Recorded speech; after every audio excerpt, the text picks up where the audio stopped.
Like the kind of the doghouse. Okay, the fight that everybody wanted, the fight that the whole of the boxing community wanted, and the fight that all of the MMA community wanted. Tyson Fury versus Francis Ngannou in essentially a 10-round exhibition. There will be no WC belt on the line in Riyadh, in Saudi Arabia, and yeah, obviously nobody really wants this fight.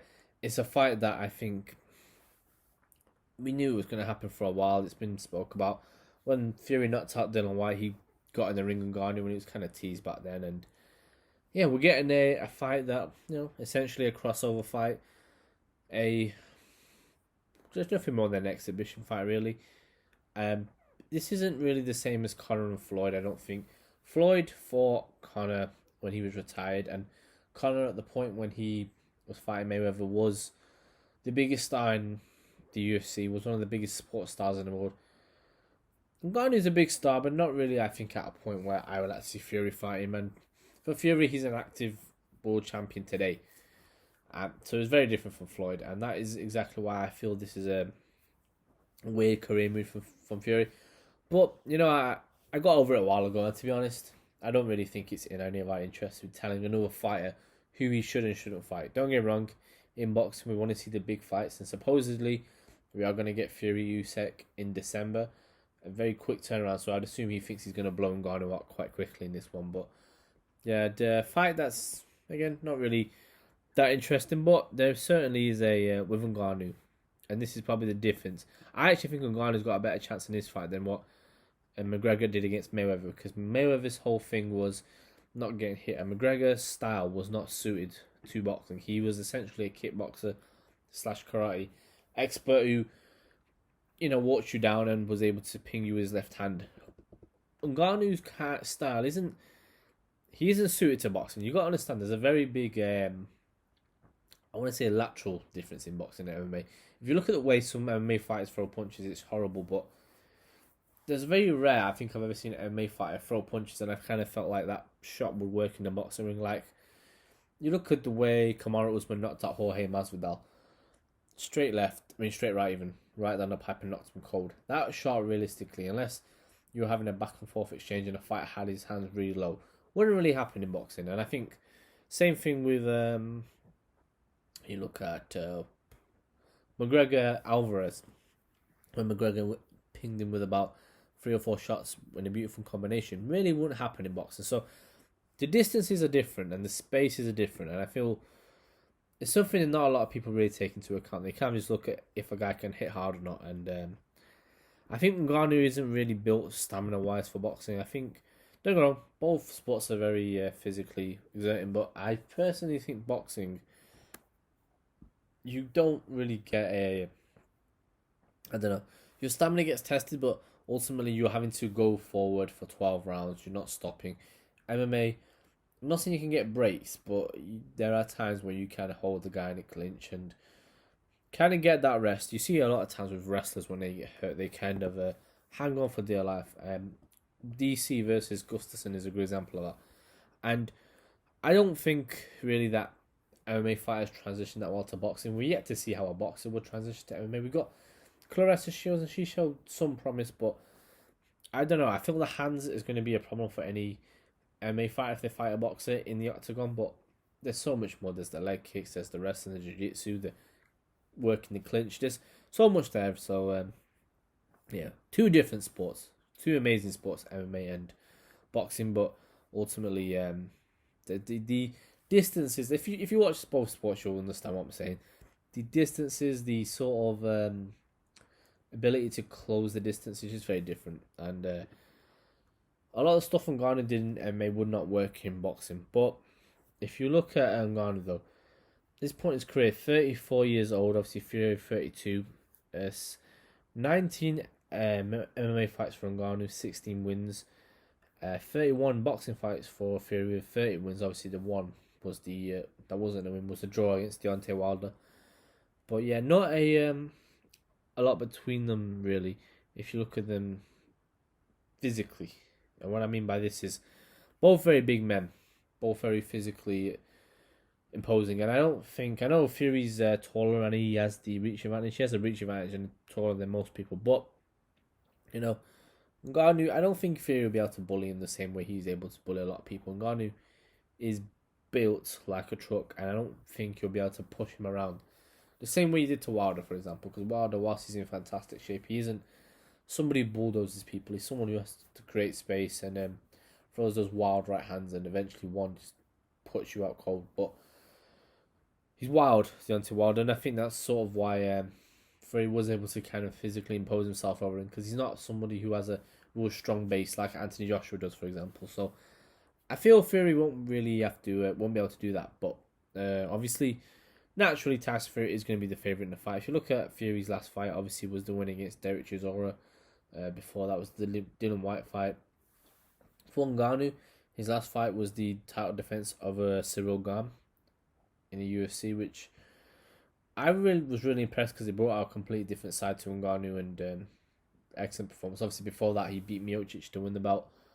But I would say I didn't really agree with his decision to leave the UFC. I thought him and Jones would have been the biggest fight, probably only second to McGregor Khabib in the UFC history. But he decided it, and people say he fumbled the bag. I personally would like to wait and see, but I'll be honest, the heavyweight division isn't really set alight at the moment, and I don't know if he really would have made that much in any of these fights, bar Jones, and I guess you're making similar, if not way more money against Fury, so yeah, I don't know. We'll see how this plans out for Ngannou. I still would like to see him in the octagon, but he's getting to live his dream of being a boxer, and he's always wanted to be a boxer, if you ever listen to Francis Ngannou speak, so for that sake, I'm a bit frustrated in Fury for taking this fight, but from the point of view of Francis Ngannou, I'm happy for him because I believe he's doing the financially the right thing for his career, and he's always been someone who came from rough beginnings. So, and this is why I'm not really mad at him for taking this fight. But yeah, in order to win this fight, though, I think Ngannou really is going to have to.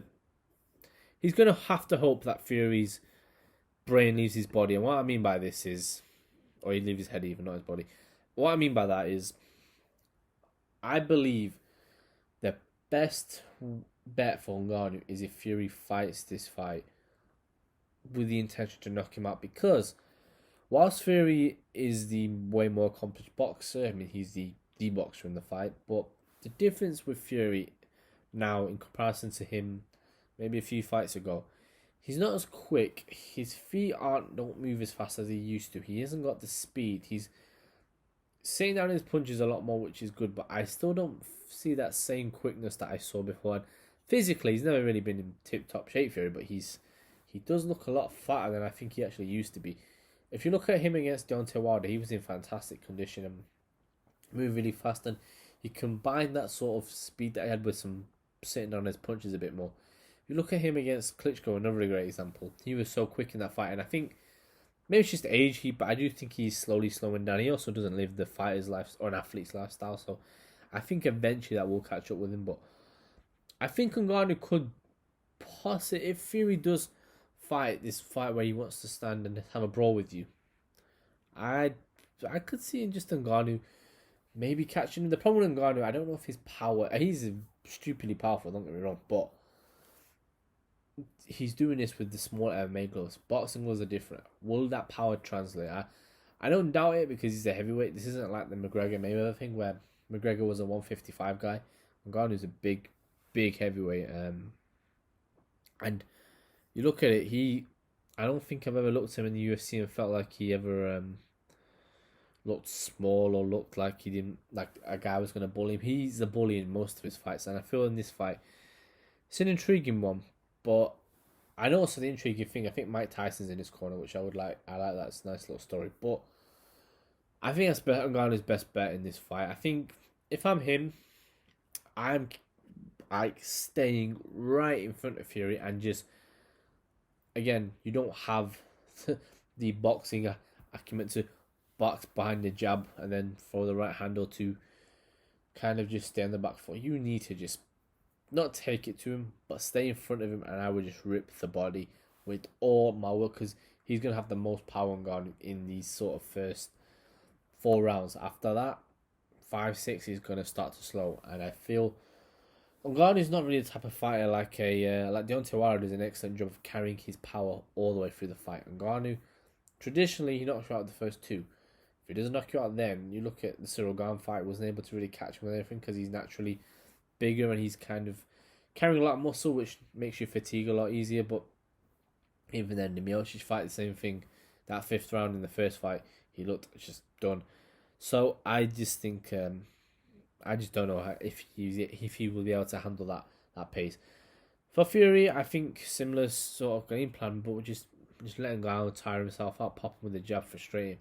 I think if you just jab, move around for about 3 or 4 rounds, and then once he starts to tire, then stick it on him. It's a risk to go at him from the start. You could knock him out in the first 3 rounds, but it depends if you want to take the risk or not. If you want to take the risk, fair enough, but then I feel like you are susceptible to being caught, and whilst Ngannou's not a boxer, he's still, all of his knockouts have come from him knocking people out with his hands, not with his feet, so with his legs as well. I don't know if Ngannou's never been a strong kicker. It's purely his boxing, so I don't think Ngannou will feel that out of place in there. But yeah, it's an intriguing one. He looks so slow on the pads, though. I don't think he doesn't have the explosiveness of a Wilder or of a Joshua. That's one thing about it, but he does have the ability to switch the lights off. So it's an interesting fight. I don't personally think it merits that much of a tactical breakdown because I don't believe we haven't seen a lot of Ngannou or anything of Ngannou in the boxing ring. And I think for Fury, again, it's just an exhibition fight, though.